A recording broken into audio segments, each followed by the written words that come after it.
But in 2017 and 2018, we were about 70% hold up. And as we were looking at the analytics, we meet as an entire staff to kind of go through the self-scout of offense, defense, and special teams. In 2018, we're kind of looking at our numbers. We're looking at how things went.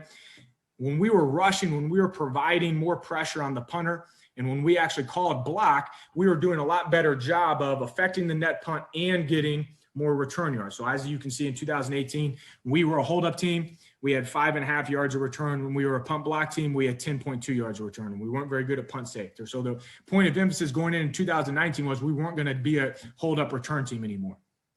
As we look at it as a punt team ourselves, we love it when teams are a hold-up team, right? We're going to react to hold-up. What do most teams are really good and they coach punt really well right now? The second they see somebody's holding up, they're static at the line of scrimmage, they're going to defeat hold up, they're going to cover down the field. Now you need to have 8 to 9 players on your punt return team that do a really good job of staying body on body and holding up their guy in order to get some good return yards. And obviously that can happen. But we have a really good punter. We've had a 4-year starting punter who is first team all conference for 4 years.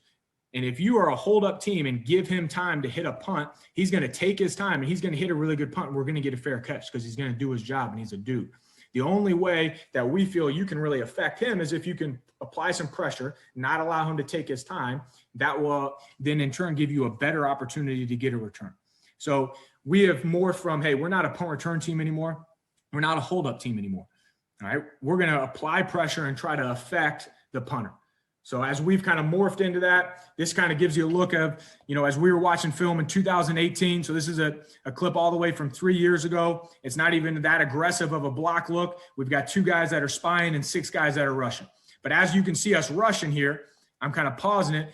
None of these guys are able to get downfield because they're all having to block somebody for 2 seconds, obviously, as they are trying to protect for the punt. Instead of reacting to hold up and now everybody's starting to spread and fan the field, we're forcing guys to block. We're applying pressure to the punter. The punter forces out a bad punt that's only 3.25 hang time. So we're able to catch the thing, get it vertical, and get a 21-yard return. So that's our whole goal. We want to affect the punter so that we can, in turn, have a higher probability of him not hitting a good punt, which will then give us a higher probability of affecting the net punt and getting more return yards. All right, so that's how we've kind of morphed into becoming more of a punt block team. As we've done that, we incorporate a lot of GIFs and a lot of different ways to motivate guys. So all of our calls, all of our signals, everything has to do with sharks. Sharks never sleep. They're always aggressive. They're always on the hunt. That's how we're going to be as a punt block.